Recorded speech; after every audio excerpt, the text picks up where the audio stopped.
This next news story comes to us from Wesley Yinpool over at IGN. Crazy Taxi reboot, an open world, massively multiplayer AAA game, Sega says.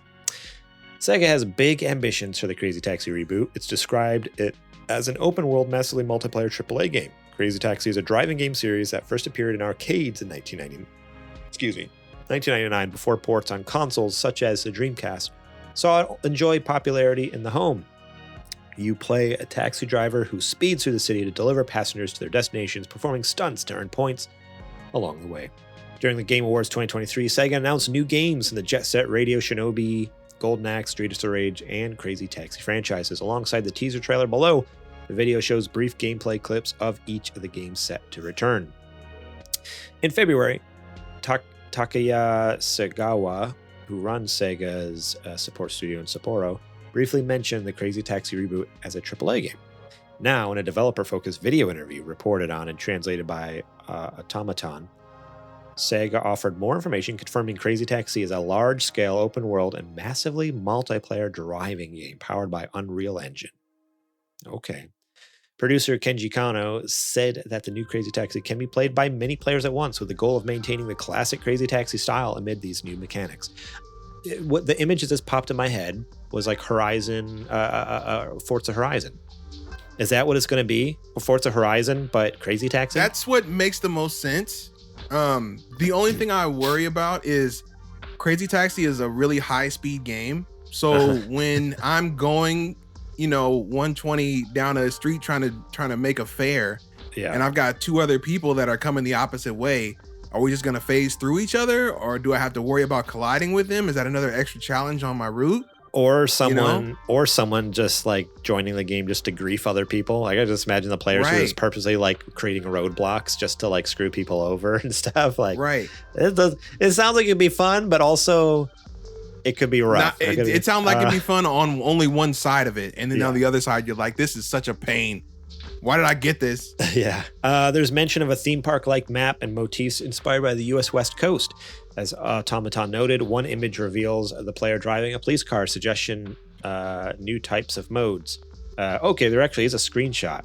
Boy, does this look gorgeous. I don't know if this is what the final product is going to look like, but that's actually very impressive graphics. Like, it looks like they must be using Unreal 5 because this is beautiful. Like ray tracing on the side of the police truck and stuff, like reflections from across the street.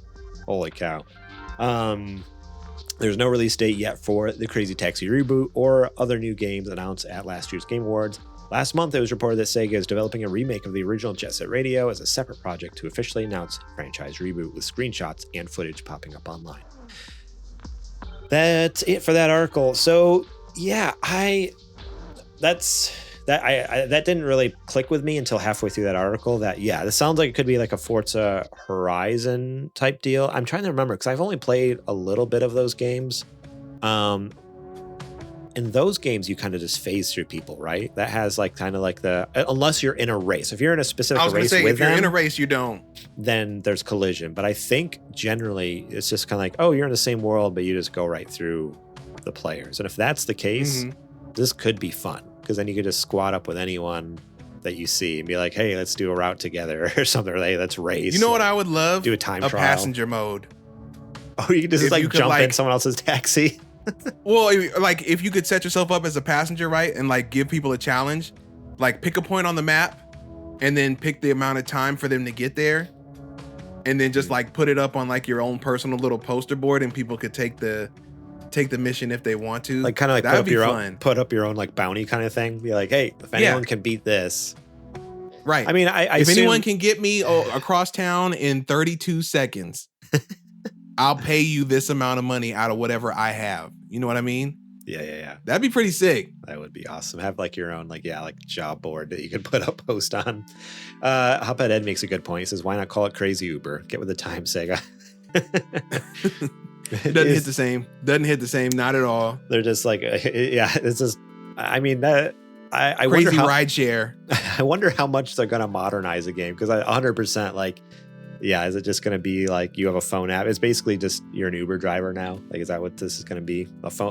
Your phone dings and you pull it up and then you hit accept job on the app. It's going to be like a Grand Theft Auto situation where you can bring your phone up and stuff.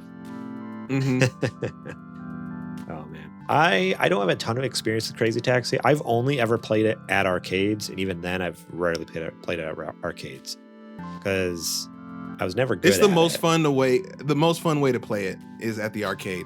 Okay. It's great. It's phenomenal on Dreamcast. I've played it a lot more on Dreamcast than at the arcade, but something about actually having the wheel and the whole setup and the cabinet being there, that's the premier way to play it.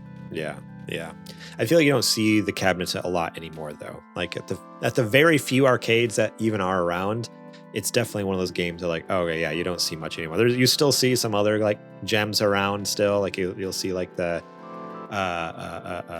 Time, what was it called? Is it Time Crisis? Is that what it's called? Time Crisis, yeah. And see, like you'll see some other like classic ones, but for some reason, like any racing game nowadays, it's always like the Mario Kart one or like one of the motorcycle ones or something like that, which is unfortunate because yeah, some of those older like racing games are so sick.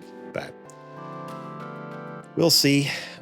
I'm not mad at this. At first, when I read the headline, I'm not gonna lie, I thought I was gonna have a more negative take. I was like, this sounds horrible. Freaking Crazy Taxi turning into World of Warcraft. Like, what is this trash?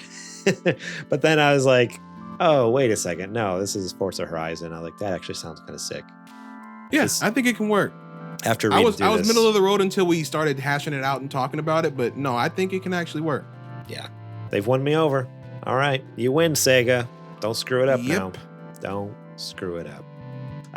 But seriously, I want to look up this interview now just to see, like, do they only have this one screenshot, or is there more? Is there like video footage? Because this is a screenshot. I'm like, this looks really pretty. Like, I'm kind of shocked. Well, there's those clips from that when they did the reveal at the Game Awards. Remember that?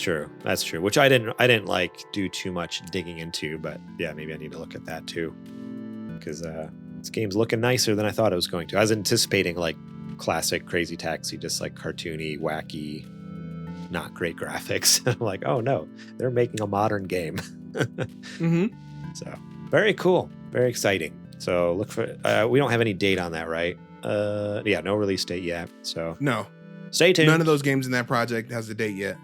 You'll hear about it soon, hopefully. I imagine soon. The fact that they announced it at the Game Awards, you would think they would have something releasing within the next year and a half, right? Like, why show it off? Yeah. If it's not coming within like something, not everything, but at least one of those things coming within the next year and a half. So I mean, it could be to gauge word of mouth to make sure that people actually want it. So that's that, true. If they're not that far in development, they can always just cut it at the knees. I guess you're right. There are a lot of games that do that where they announce things, gauge interest, and if there is an interest, they just cancel it. Like, right. It's not like what that was actually. Oh, what was that? There was that Star Wars game that was announced at a Game Awards that was supposed to be in the hands of what's his name over there? What's the studio that did Detroit Become Human? Anyways, Quantic Dream. Quantic Dream. I don't remember the name of it. Star Wars something. I was reading an article. Yeah, that got canned. I was reading an article like a month or two ago, and I didn't realize it got canceled. I just know we haven't heard a lot about it. But I was reading this article, like, oh yeah, like it's, as far as everyone knows, it's been canned. And then supposedly, and again, I didn't realize this. I guess that either I'm an idiot or maybe it was new information. But that trailer literally was just a proof of concept. Like, that's all they had. Like, they just had like a couple storyboards, and supposedly that was just a vision trailer. So the final product might not look or feel anything like that. That was just kind of, it was basically their Pinterest board. Hey, here's our Star Wars Pinterest board for a game. And yeah, apparently they couldn't get investors on board for it. And so I don't know if it's ever been confirmed, but as far as the rumor I've read is like, it's canned. They couldn't get the investors for it, which is wild to me that people can do that. They can be like, world premiere, and then like show a trailer, and then 6 months later be like, just kidding. That game never existed. It was purely just fishing for money. It's like, what a sad world we live in. That it's like, all right, you can't even believe everything you see at these game announcements. Half of them are fake games just to see if they can get some investors. And some of them are really well made too. Yeah.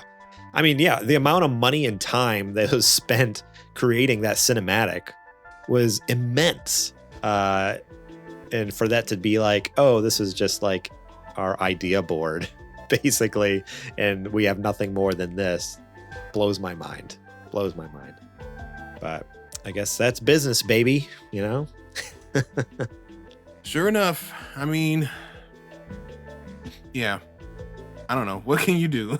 What can you do? We can back it. If you buy more of our merch over at sgbstore.com, we'll pay Quantic Dreams to bake the game, or to have pay someone else to make it, because I don't want Quantic Dream to make it. They made Detroit Become Human, and it was whack. It was whack. They're whack over there. We need someone else working on it. Oh man, can we produce it? We'll find a different developer and we'll produce it. How about that? Or we'll just write it ourselves, and there we go. I don't know, figure it out.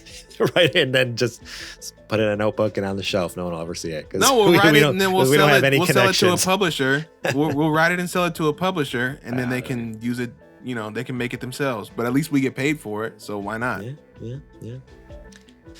All right. Well, that's it for that one. Stay tuned. If there's anything more with these Sega reboots, we'll definitely be talking about it right here, because Adrian just loves it and can't get enough of it.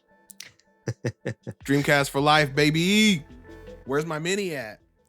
Thank you so much for watching that clip from our podcast. Remember, if you want to watch the whole episode, the full episode, link will be in the description below. You can click on that and check it out. We got listener questions. We got more news segments. We got what you playing.